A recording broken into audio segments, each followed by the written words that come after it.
Hello guys, very good morning and welcome you all on Knowledge Sky YouTube channel, India's only channel providing free education to all. So guys, ये हमारी सुबह 10 बजे की class है जिसमें कि हम द बुक ऐप शो करते हैं। मतलब इसमें डेली हम 5 वर्ड्स और उनके एंटोनिम एंड सिनोनिम देखते हैं जो कि द हिंदू से होते हैं। यूपीएससी एग्ज़ाम्स के लिए, यूपीएससी ईपीएफ एग्ज़ाम्स के लिए ये बहुत ज़्यादा इंपॉर्टेंट वर्ड्स हैं। सो प्लीज़ आप इन्हें याद रखें, ठीक है। आप सभी का प्यार इस सीरीज़ को बहुत ज़्यादा मिल रहा है, ठीक है गाइस। सो चलिए ये स्टार्ट करते हैं बिना टाइम को वेस्ट किए हुए, और हम इन छोटे छोटे वीडियोस को बनाते ताकि आप सुबह 5 से 10 मिनट के इन छोटी वीडियोस में ही अपने वोकेबलरी को स्ट्रॉन्ग कर पाएँ, ठीक है। और आपको ज़्यादा बोरिंग भी ना लगे कि आधे घंटे का वीडियो और आप लोग बोर हो रहा है उसको देखते देखते, इसीलिए छोटी वीडियोस हम बना कर ला रहे हैं आप सभी के लिए।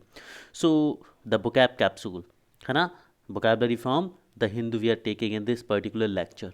सो चलिए स्टार्ट करते हैं। तो सबसे पहले हम क्या करते हैं, हमेशा जो प्रीवियस 5 वर्ड पढ़े होते हैं उनमें से एक क्वेश्चन लेते हैं। तो कल हमने अपोजिट वर्ड पढ़ा था, आज के लिए word which is similar in meaning of convalescent. वो वर्ड जो कन्वॉल्सेंट की मीनिंग के सिमिलर है वो आपको बताना है मुझे।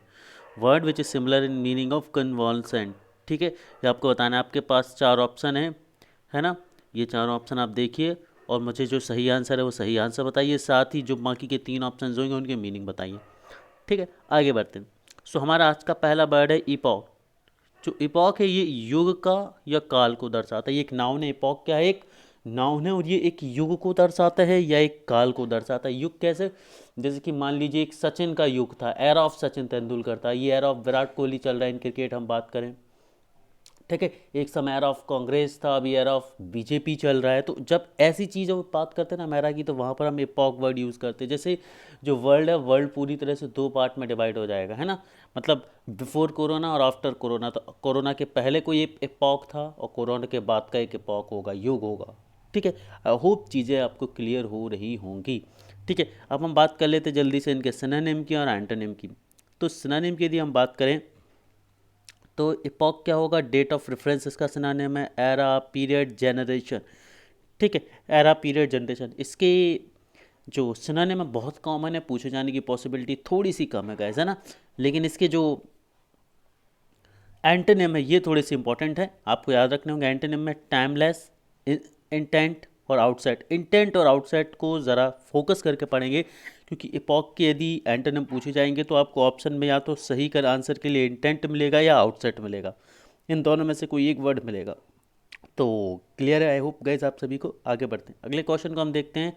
एडजर्न। एडजर्न एक वर्ब है और इसका मतलब होता है स्थगित करना या टालना। मतलब किसी काम को आप चलते हुए काम को रोक दें, स्थगित कर दें या टाल दें आगे के लिए, तो उसे अपन क्या बोलते हैं, एडजर्न करना। जैसे कि अभी कोरोना चल रहा था तो कोरोना ने सारी गवर्नमेंट स्कीम्स को, है ना, या सारे के सारे कंस्ट्रक्शन वर्क को या जितने भी काम चल रहे थे उन सभी को एडजर्न कर दिया है ना। The corona epidemic had adjourn all the construction work और ऑल दी गवर्नमेंट फैसिलिटेशंस, ठीक है। तो एडजर्न का मतलब आप सभी को समझ आ गया होगा। एडजर्न मीन्स स्थगित करना या टाल देना। सो इसके सिनोनिम की बात कर लेते हैं हम ज़रा। इसके सिनोनिम क्या होंगे, डिफर, विड्रॉ, रेसेस और सस्पेंड, ठीक है। तो देखिए सस्पेंड और डिफर तो बहुत ज़्यादा कॉमन वर्ड है, लेकिन रेसेस और विड्रॉ ये ज़रूर आपको याद रखने पड़ेंगे। एडजर्न के 2 सिनोनिम पर ज़्यादा फोकस करेंगे, रेसेस और विड्रॉ, ठीक है। सो ये आप सभी के लिए बहुत ज़्यादा ज़रूरी है, ठीक है। आप लोग एक बार कमेंट सेक्शन में ज़रूर मुझे बताएं दोस्तों, लाइव चैट में नहीं, कमेंट्स, लाइव चैट तो चल रही है, इसके बाद जब वीडियो खत्म हो जाए तो आप सभी से एक रिक्वेस्ट है कि कमेंट सेक्शन में आप लोग ज़रूर बताएं मुझे कि वीडियोस कैसे रहे, आपके लिए हेल्पफुल हैं या नहीं है, ठीक है guys? चलिए इसके एंटोनिम की ज़रा हम बात कर लेते हैं। तो इसका जो एंटोनिम है, एक है ब्यूगल, एक है एडवांस और दूसरा है closure. Bugle, advance, closure, sorry bugle नहीं, बल्ज है दोस्तों ये, sorry for miss pronunciation, extremely sorry. ये बल्ज है, एडवांस एंड क्लोजर, ठीक है। ये वर्ड आप सभी लोग याद रखेंगे। आगे बढ़ते हैं हम अपने अगले वर्ड की तरफ। तो हमारा अगला वर्ड है रैम्पेंट। रैम्पेंट मतलब अनियंत्रित, अनकंट्रोल्ड।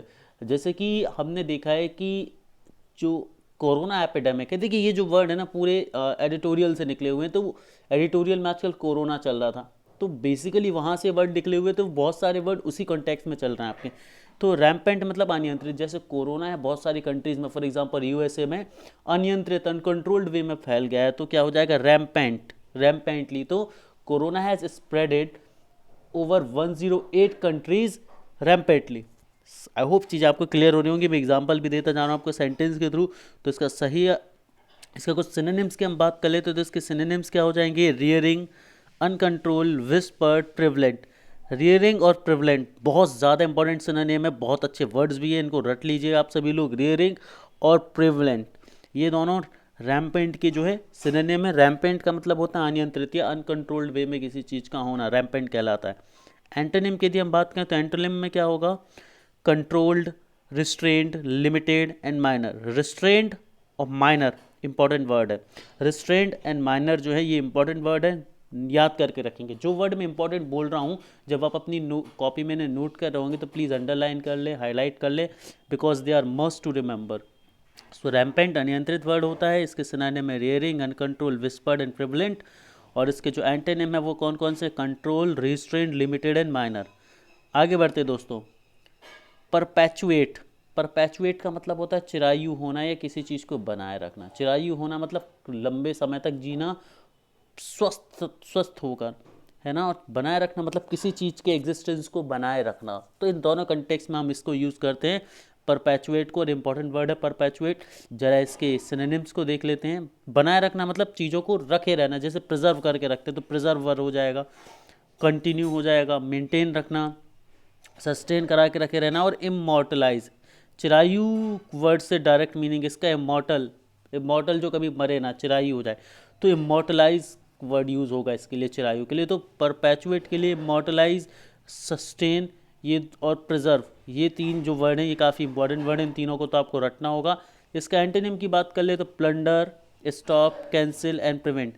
प्लंडर को और प्रिवेंट को रट लीजिए। प्लंडर और प्रिवेंट काफ़ी इंपॉर्टेंट इसके एंटोनिम्स हैं, इनको ज़रूर आप सभी लोग ध्यान से रट लेंगे। ठीक है, आगे बढ़ते हैं, है ना। परवेसिव की हम बात कर लेते हैं। परवेसिव वर्ड का मीनिंग क्या है ज़रा यहाँ पर देख लेते हैं हम। परवेसिव वर्ड मतलब जो चीज़ व्यापक है या विस्तृत है ना। जो चीज़ व्यापक है या विस्तृत है तो उसके लिए हम यूज़ करते हैं परवेसिव वर्ड। ठीक है, तो परवेसिव वर्ड के हम ज़रा सिनोनिम की बात कर लेते हैं। तो विस्पर्ड, प्रिवलेंट, एक्सटेंसिव और जनरलाइज ये जो है इसके सिनोनिम है। और एंटोनिम की बात कर ले तो लिमिटेड, नैरो, रिस्ट्रिक्टेड जो होंगे वो इसके एंटोनिम्स होंगे। तो दोस्तों यहाँ पर हमारे आज के 5 वर्ड जो होते हैं वो ख़त्म होते हैं। एक बार रिवाइज कर लेते हैं। तो परवेसिव का मतलब होता है विस्तृत या व्यापक। परपैचुएट मतलब चिरायु होना या बनाए रखना। रैम्पेंट का मतलब होता है अनियंत्रित या जो चीज़ अनकंट्रोल्ड वे में फैल रही हो। और एडजर्न का मतलब होता है स्थगित करना या टालना। और एपॉक का मतलब होता है एक युग, काल या कोई एरा। अब हमने पूछा था आपसे कि कॉन्वेलेसेंट वर्ड का जो मीनिंग है सिमिलर कौन सा है, तो आपका इसमें ऑप्शन जो है वो ऑप्शन पहला सही है ना। रिकपरेशन जो है इसका सही मीनिंग है। बाकी के 3 ऑप्शंस के मीनिंग आपको मुझे कमेंट सेक्शन में बताने हैं। Thank you very much for liking our videos and subscribing us.